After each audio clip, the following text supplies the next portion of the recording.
사사기서 3장 14절에서 21절 말씀을 통해 약함이 강함되어서라는 제목으로 하나님의 말씀을 전하겠습니다. 오늘은 약함이 강함되어서라는 이해하기 쉽지 않은 주제를 가지고 이야기해 보려고 합니다. 세상에선 당연히 강함을 가진 사람이 승리하고 성공한다고 말합니다. 약함이라는 것은 대체로 부정적인 것으로 이제 여겨지고 피해야 되는 것으로 간주됩니다. 그러나 성경에서는 이제 이런 패러독스, 약함이 강함된다라는 것이 하나님의 뜻이라는 오히려 역설적인 것을 많이 보게 됩니다. 특히나 고린도후서 12장 9절에서 바울의 고백을 이제 의역하자면 바울은 이렇게 말합니다. 그러나 주님께서 내게 말씀하셨습니다. 나의 은혜가 너에게 족하다고. 왜냐? 내 힘은 너의 약함에서 완전하게 나타내니까 라고 바울이 고백합니다. 어떻게 이렇게 약함이 강함이 될 수 있을까요? 이것은 세상의 지혜와 전혀 반대되는 하나님의 지혜입니다. 약한 자, 즉 자신이 약하다는 것을 인정한 사람, 그리고 그것을 인정하고 하나님에 의존하는 사람이야말로 진정한 강한 사람이라 말합니다. 세상에서는 약한 자가 이길 수 없다고 보지만 하나님의 세계에서는 이 약함이라는 것이 우리를 오히려 강하게 만들어주는 원천이라 말을 합니다. 세상은 약함을 부정적으로 봅니다. 그러나 약함이라는 것이야말로 우리의 진짜 모습을 보게 합니다. 왜냐하면 우리는 완벽하지 않은 사람이고 이 약함을 통해 내가 완벽하지 않다는 것을 인정하기 시작하기 때문입니다. 그러므로 우리가 약함을 인정한다는 것은 우리가 진실에 눈을 뜬다는 것과 같은 말이죠. 그리고 이 약함을 인정하고 받아들임으로써 우리는 하나님의 힘, 하나님의 은혜와 사랑을 더욱더 체감할 수 있게 됩니다. 이것이 약함이 강함되어서라는 신비한, 이 신비로운 본질인 것이죠. 그리고 여기서 우리 한 발 더 나아가서 여기서 말하는 약함이 어떤 의미인가? 에웃의 이야기와 성경을 통해 더 깊게 보려 합니다. 오늘 본문에서는 에웃이 이제 왼손잡이로 유명한 것을 알게 되는 본문이 나옵니다. 화면을 통해 사사기 3장 15절을 함께 보겠습니다. 이스라엘 자손이 여호와께 부르짖으매 여호와께서 그들을 위하여 한 구원자를 세우셨으니 그는 곧 베냐민 사람 게라의 아들 왼손잡이 에웃이라. 이스라엘 자손이 그를 통하여 모압 왕 에글론에게 공물을 바칠 때, 여기서 왼손잡이 에웃이라고 나와 있지만 히브리어 원문에서 직접적으로 왼손잡이였다라는 표현은 없습니다. 원문 그대로 번역하면 그냥 오른손이 묶인 사람이라고 말을 합니다. 여기서 에웃을 표현할 때 왼손잡이라면 뭐 왼손이 능숙한 사람이다라고 표현을 했을 텐데 그렇게 하지 않고 오른손이 묶인 사람이라고 이제 표현하는 걸 보면 이제 에웃의 오른손에 어떤 문제가 있었기 때문에 이렇게 표현하지 않았나라고 볼 수도 있습니다. 아직도 여기에서는 이제 해석이 나눠져 있는데 에웃의 오른손에 아마 장애가 있었다는 것을 더 볼 수 있는 것은 이후의 이야기를 통해서 더 들여다볼 수 있게 됩니다. 그 당시 모압은 이스라엘을 18년 동안이나 점령하고 있었습니다. 에웃은 18년 동안 식민 생활을 하고 있던 식민지 백성이었습니다. 당연히 모압은 이스라엘의 원수였기 때문에 모든 사람들이 깊은 원한을 가지고 있었습니다.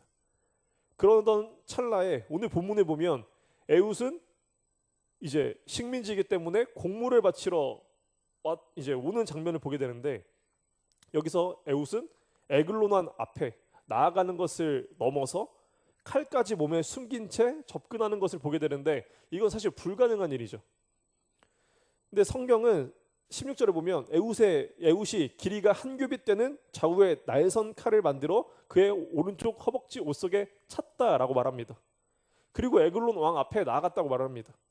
그러니까 옷 속에 칼을 찼다는 표현은 몰래 숨겨서 갔다는 이야기죠. 이것은 당시 이스라엘 백성이 당연히 모압 앞에 나아갈 때는 칼을 가지고 갈 수가 없었다는 것을 볼 수 있는 것이죠. 무기를 들고 갈 수 없었으니까 에웃이 숨겨서 갈 수 있었는데 도대체 어떻게 에웃이 이것을 숨기고 들어갔는데 걸리지 않았느냐라는 의문이 생기게 됩니다. 여기서 본문을 보면 공물을 바치는 게 하루 이틀 일이 아니고 이제 이것은 이 일이 일어나기 위한 어떤 장면에 불과하고 그 전에 이미 에웃은 공물을 많이 바치고 있었던 날들이 있었다는 것을 보게 됩니다. 그러니까 지금 본문에서 이제 에웃은 더 이상 무기 검색을 이제 받지 않는 정도까지 왔음을 생각해 볼 수 있게 되는 것이죠. 이런 과정이 어떻게 일어날 수 있었을까요? 첫 번째는 에웃이 이 공물을 바치고 하는 이 과정을 통해서 이 모압인들과 좀 신뢰관계, 친분관계를 쌓았다고 볼 수 있는 것이죠. 이거를 성경에서는 그냥 나타내지 않은 것이죠. 그러니까 에웃은 일단 모압의 병사와 관리들에게 신뢰감을 주었다는 것을 볼 수 있습니다. 그런데 이것만으로는 부족하겠죠. 여기서 이제 왕의 자리까지, 왕 앞에까지 나아가는데 무기 검색을 하지 않는다는 것은 이제 이해할 수가 없는 것이죠. 여기서 우리가 한 가지 더 볼 수 있는 것은 에웃이 모압 사람들 눈에 전혀 위험한 인물로 보이지 않았을 것이기 때문에, 도리어 만만하게 보이는 인물로 이제 보였기 때문에 이런 과정을 거치지 않았을 수 있다고 볼 수 있습니다. 그러니까 이 두 가지 조건이 합쳐지면 평소에 자주 만나서 친숙한 존재였고, 또 그간의 경험상 에웃이 살기나 이 전투력이나 이런 전혀 위협의 대상이 되지 않고 만만하고 나약한 사람으로서 인식이 되어 있었다면 무기 검색을 받지 않고 그냥 놔뒀을 것이라는 것이죠. 이후에 에웃이 모압 에글론 왕과 단둘이 남는 장면에서도 에웃은 에글론에게 왕이여, 내가 은밀히 왕에게 아뢰할 일이 있습니다 라고 요청을 했을 때 왕이 그래, 모든 사람들 다 물러가라, 조용히 하고 물러가라 하니까 다 물러간 것을 보게 됩니다. 이것도 사실 이해하기 쉽지 않은 것이죠. 아무리 자신은 홈그라운드라고 하지만 보디가드 한 명 없이 왕과 에웃이 독대한다는 것은 있을 수 없는 일입니다. 그러니까 모압 왕도 에웃이 무슨 안 좋은 마음을 먹는다 해도 자기에게 전혀 위험이 되지 않는 사람이었을 것으로 생각했다는 것이죠. 에웃이 드라마나 영화 속에서 주인공처럼 뭔가 눈빛이 막 그 빛나 살아있고 기골이 막 장대하고 비범해 보였다면 절대 이런 일이 가능하지 않았을 것입니다. 아무리 친하다고 하더라도 독대하는 일은 결코 없었을 것입니다. 그렇게 되면 왕이 에웃을 무시한다 할지라도 누군가는 이 에웃을 이제 주목하는 사람이 분명히 있게 됩니다. 하지만 모든 사람들이 에웃을 보고 판단할 때 전혀 위험해 보지 않았습니다. 이렇게 되기까지는 에웃의 많은 노력이 있었겠지만 에웃은 우리가 흔히 보는 영웅들과 전혀 다르게 오히려 일반인보다 외향적으로 눈에 띄게 나약해 보이는 그런 약점들이 있었기 때문에 이렇게 되었다는 것이죠.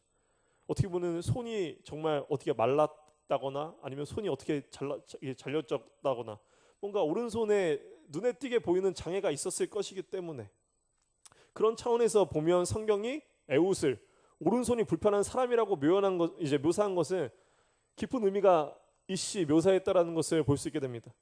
당시에 정말 무식하게 칼을 잘 휘두르고 힘자랑하는 것이 사나이들에게 최고의 미덕이었던 당시 이방인들의 정서에서 오른손을 못 쓰는 이 에웃을 보면 전혀 위험하지 않은 사람, 나약하고 깔볼 만한 사람으로 보는 것은 너무나 당연했을 것입니다. 게다가 베냐민은 이제 에웃은 베냐민 지파 사람이었습니다. 이 베냐민 지파는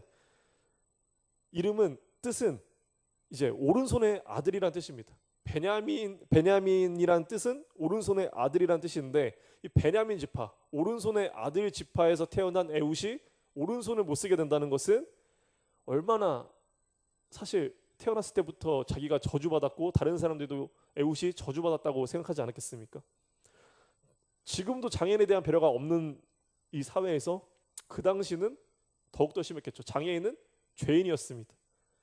당연히 에웃은 어릴 때부터 무시당하고 놀림당하고 정말 사람 취급받지 못하고 서러운 시절을 보내고 자랐을 것입니다. 그런데 여기서 정말 극적인 반전이 숨어있게 됩니다. 오히려 에웃의 이러한 큰 약점이 오히려 하나님께서 위대한 장점으로 변화시켜 사용하셨기 때문입니다. 이 속에서 에웃의 이 장애를 통해 에웃이 위험해 보이지 않아서 모압 왕에게 가까이 접근할 수 있었다는 것은 단순히 그가 장애로 인해 거기까지 앞에 나아갔다는 것을 넘어서 더 깊은 의미가 숨겨져 있습니다. 에웃은 먼저 자기 목숨을 걸고 나라를 구하기 위해 위험한 자리까지 목숨을 걸고 나아갈 수 있는 남다른 용기가 있었습니다. 이건 사지가 멀쩡하다고 하더라도 함부로 내릴 수 없는 결단이었습니다. 하지만 더 놀라운 점은 따로 있습니다. 아무리 그가 의욕과 용기로 충만한 사람이었을지라도 제대로 된 실력이 없었더라면 결코 이 일을 성공시킬 수 없었을 것입니다. 성경은 에웃의 칼솜씨가 굉장한 사람이었다라고 묘사를 하고 있습니다. 모압 왕 에글론은 17절을 보면 매우 비둔한 자라고 말합니다. 그래서 비둔하다라는 것은 히브리어 원어로 발이라는 단어인데 여기서는 건강하다, 이제 풍채가 되게 강하고 좋다라고 말을 하는 것이죠. 그러니까 에글론 왕이 에웃의 칼에 죽은 것은 단순히 기습당해서 죽었다는 것이 아니라 이제 이후에 사사기서 3장 29절에 보면 에글론 왕이 죽은 이후에 이스라엘과 모압 병사들이 이제 대대적으로 이제 전격전을 붙습니다. 그때 모압 사람 29절에 뭐라고 써 있냐면 그때 모압 사람 약 10,000명을 죽였으니 모두 장사요 용사라라고 말합니다. 그러니까 에글론은 이들을 이끌고 다른 나라를 전쟁에서 이길 수 있는 사실 엄청 강한 장수였다라는 것이죠. 이 장사와 용사들을 거느리던 에글론 왕은 상당한 전투 능력을 가진 사람이었을 것입니다. 아마 다른 사람들이 보기에도 엄청나게 겁을 집어먹을 만큼 거구의 장사였을 것이라는 것이죠. 그런데 이런 상대를 오른손에 장애가 있었던 에웃이 한 규빗 약 45cm 정도의 길이밖에 안 되는 이 칼로 단칸에 죽인다는 것은 굉장히 힘든 일입니다. 더구나 성경은 에글론이 앉아있다가 당한 것이 아니라 20절을 보면 좌석에 일어났다라고 말합니다. 그 상태에서 칼을 맞았다는 것은 어떤 식으로든 에웃의 공격을 피하거나 대항할 수 있었던 상태라는 걸 볼 수 있는데 이때 에웃은 그냥 단번에 에글론을 눈 깜짝할 사이에 찔러 죽이게 됩니다.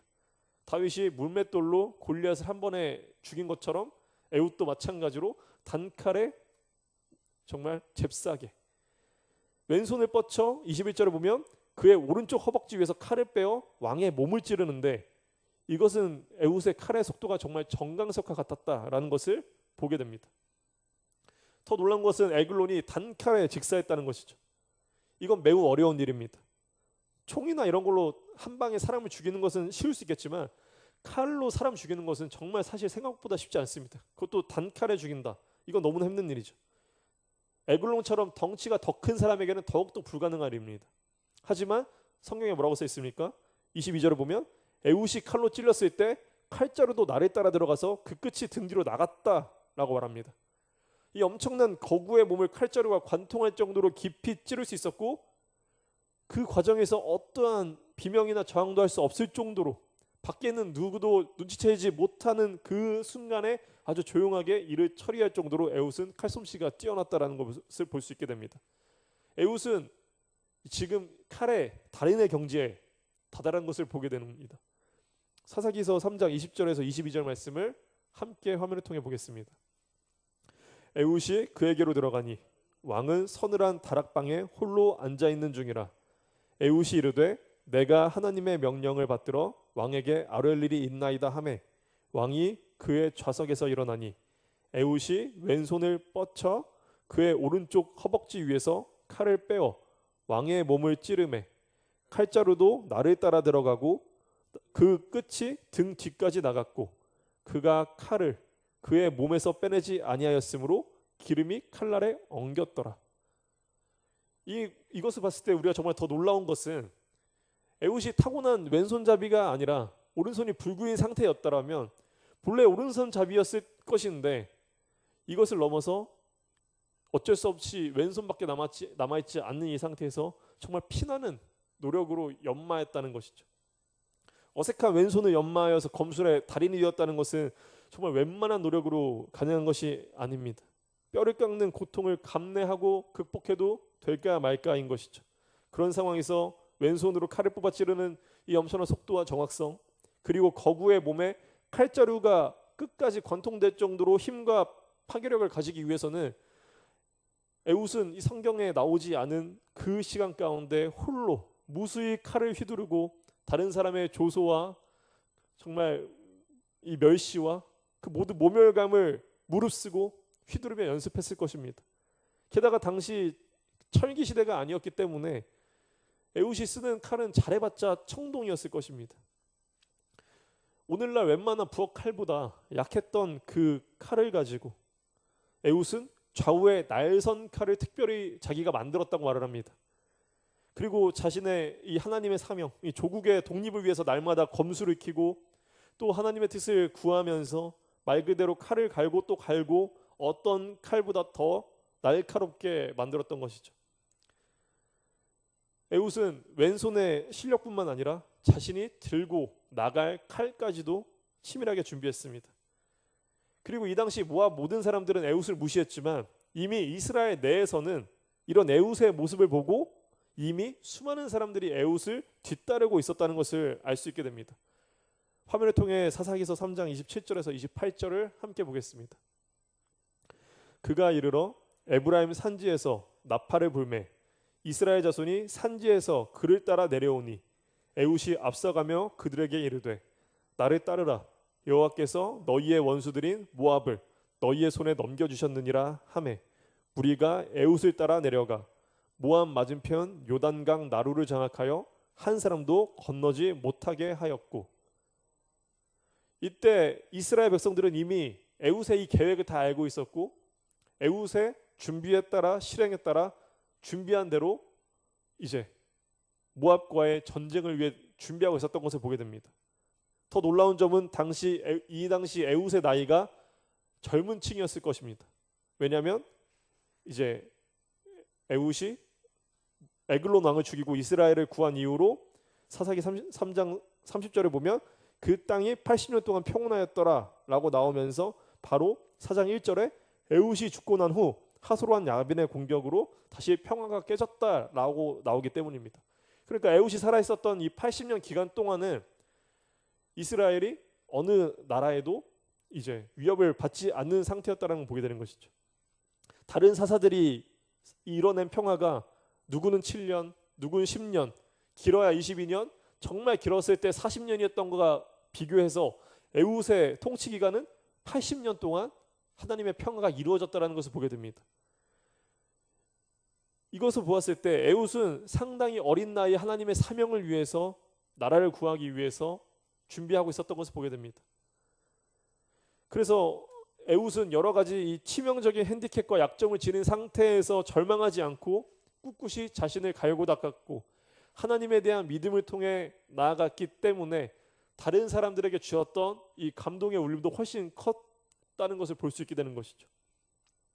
육신의 핸디캡도 나이의 핸디캡도 에훗에겐 장애가 되지 않았던 것처럼 오히려 그렇기에 그는 자기의 남은 왼손을 더욱 단련하고 만만해 보이는 자신의 외형을 무기로 활용해서 누구도 이루지 못했던 큰 일을 이루게 됩니다. 에훗이 주저앉아서 자기 약점을 한탄하고 좌절하기만 했다면 그렇게 살아가는 것이 너무나 쉽죠. 그냥 한탄하고 핑계대면서 내 약점 보지 않고 그렇게 좌절하는 것은 쉽습니다. 하지만 이 약점이 오히려 나를 더 강하게 연단시키려는 하나님의 선물로 받아들이는 것은 너무나 어렵습니다. 아무나 하지 못합니다. 이것은 하나님에 대한 온전한 신뢰를 통해 우리가 얻게 될 수 있는 선물입니다. 그래서 하나님께서는 바울도 똑같은 약점이 있었다는 것을 고백했던 바울이 했던 고백이 이것인 것이죠.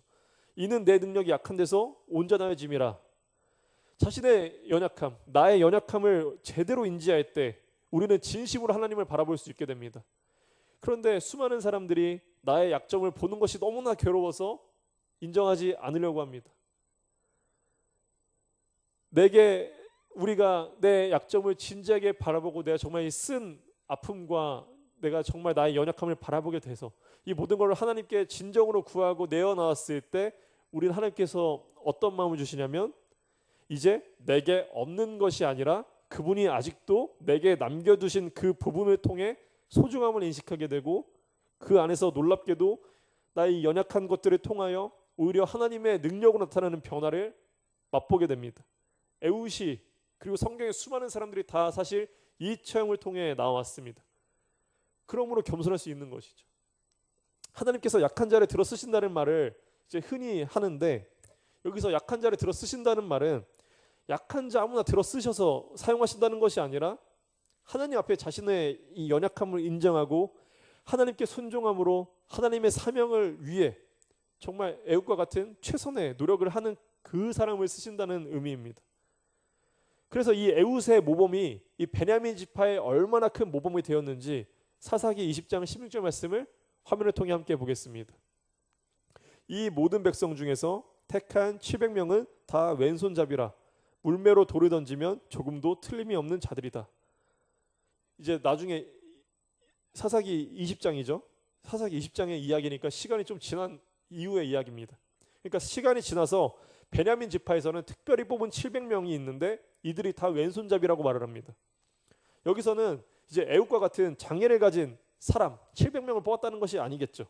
이 사람들은 에웃을 본받은 에웃의 부대로서 조금도 틀림없이 물맷돌을 던질 정도의 피나는 훈련을 한 일명 에웃 부대, 왼손을 에웃이 했던 것처럼 최선의 노력을 다해서 자신들을 갈고 닦았던 그 에웃 부대가 만들어졌다는 것을 볼 수 있게 됩니다.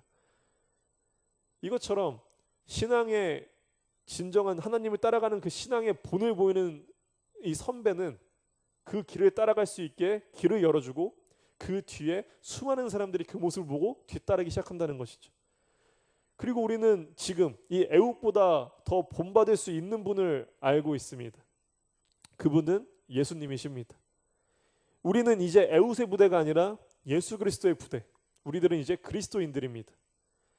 우리가 세상이 말하는 강함이 아니라 약함을 인정하고 하나님께 내어놓을 수 있는 이유는 우리의 예수 그리스도께서 먼저 약함으로 우리에게 오셨기 때문입니다. 히브리서 4장 15절을 함께 화면을 통해 읽겠습니다. 우리에게 있는 대제사장은 우리의 연약함을 동정하지 못하시리가 아니요 모든 일에 우리와 똑같이 시험을 받으신 이로되 죄는 없으시니라. 우리가 예수님을 진정으로 믿는다면 우리가 이 세상에서 강하게 해달라고 남들보다 더 높이 올라가게 해달라고 기도할 수는 없게 됩니다. 왜냐하면 예수님은 그 반대의 삶을 사셨기 때문입니다. 우리는 도리어 예수님께서 하신 것처럼 이 세상에서 예수님의 연약함을 본받아 살 수 있게 해달라고 기도해야 합니다. 이 세상에서 말하는 연약함이란 나는 못해, 너도 못해, 세상은 아무것도 못해, 너는 별거 아니야 라는 말이지만 예수님께서 하신 연약함은 그것이 아닙니다. 예수님께서 하신 연약함은 내 뜻대로 마시고 아버지의 뜻대로 해주시옵소서. 내가 그 뜻을 따르게 도와주시옵소서. 이것이 성경에서 말하는 예수님이 말씀하신 연약함입니다. 세상이 말하는 연약함이랑 전혀 다른 것이죠. 그러므로 우리도 내 안에 내 자아가 강하고 사탄의 속삭임이 나를 교만하게 만들 때가 있고 나를 낙담하게 만들 때가 있고 나를 아무것도 아니라고 실패할 것이라고 말할 때가 있을 때 우리가 해야 될 것은 예수님께서 하신 이 기도, 내 뜻대로 마시고 아버지 뜻대로 해주시옵소서 라고 나오는 이 기도가 될 때까지 기도하고 또 그 기도를 통해 내 삶에서 예수님이 하신 이 순종의 행위가 나타나는 것이 우리가 예수님의 부대로서 살아가야 할 것입니다. 그럴 때 하나님께 임하는 은혜가 무엇입니까? 히브리서 4장 16절 말씀을 화면을 통해 함께 보겠습니다.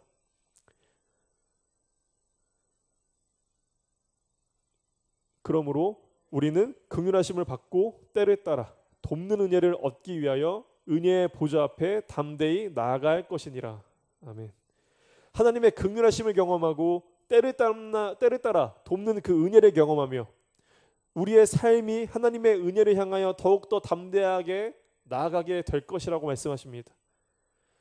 우리가 이렇게 살아갔을 때 신앙의 본이 되어서 다른 사람들에게 보여줄 수 있는 그 삶은 성경에서 보여주는 이 에웃의 삶보다 더 다른 이들에게 많은 더 깊은 울림을 줄 수 있는 정말 하나님의 능력과 영광이 나타나는 삶이 될 것입니다.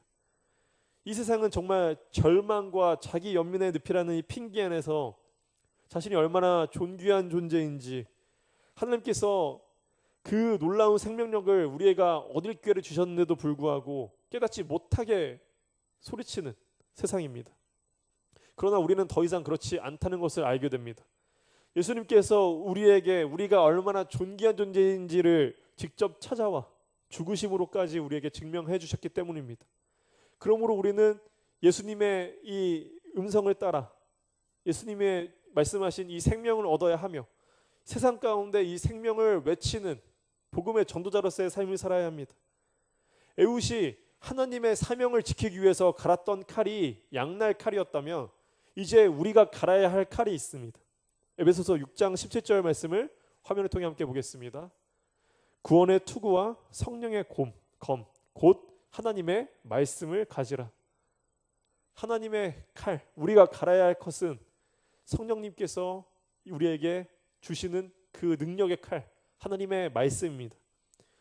오늘 본문 사사기 3장 15절을 보면 여호와께서 그들을 위하여 한 구원자를 세우셨으니 라고 말하며 이제 에훗을 표현하고 있습니다. 이것은 하나님께서 태초부터 에훗을 예정하셨다고 말씀하시는 것입니다. 이것은 에훗의 장애까지도 하나님께서 예비하셨다는 것이죠. 그래서 이 에훗의 장애를 통하여 하나님께서 다른 이들을 하나님께 돌아오게 하는 귀한 그릇으로 빚으셨다고 하나님의 계획이었다라는 것을 오늘 사사기에서 볼 수 있습니다. 우리에게도 나에게도 남들에게 말하지 못할 연약함이 있습니까? 세상에 부끄러워서 말하지 못하는 것들이 있습니까?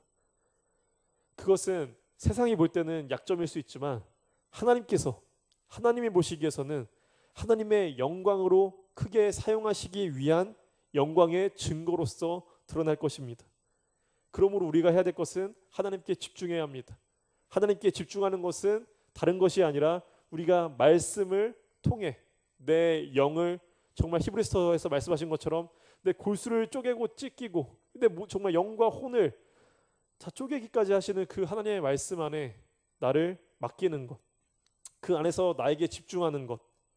그래서 나에게 집중했을 때 하나님께서 나를 정말 얼마나 귀하게 여기고 나를 인도하셨는가, 또 나를 향한 계획이 분명히 있으신데 그 계획이 지금 무엇일까, 그것을 이루어지길 정말 바라고 하나님 앞에서 찾고 깨닫는 것이 우리에게 맡겨진 남은 인생의 여정들입니다.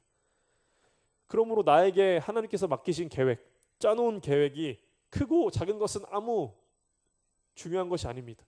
결과를 하나님께서 크고 작게 만드시는 것이지 우리가 하는 것이 크고 작은 것은 하나님에게 볼 때 맞지 않습니다. 하나님은 모든 것을 귀하게 보십니다. 그 결과를 하나님께서 큰 결과로 만드시고 작은 결과로 만드실 뿐이지 하나님 안에서 똑같은 상으로 우리에게 되돌아옵니다.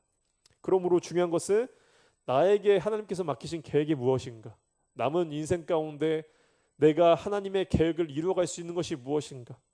그래서 예수님께서 그러셨던 것처럼, 에훗이 그러했던 것처럼 이제 나를 넘어서 내 주변의 사람들까지 되살려낼 수 있는 하나님의 능력이 넘쳐나는 성도분 되시길 주님의 이름으로 소망합니다. 이 삶 가운데 주님 안에서 이 기대와 소망이 되살아나고 기쁨이 되살아나는 그 삶으로 하나님께서 인도해 주실 것을 주님의 이름으로 간절히 기도하고 소망합니다.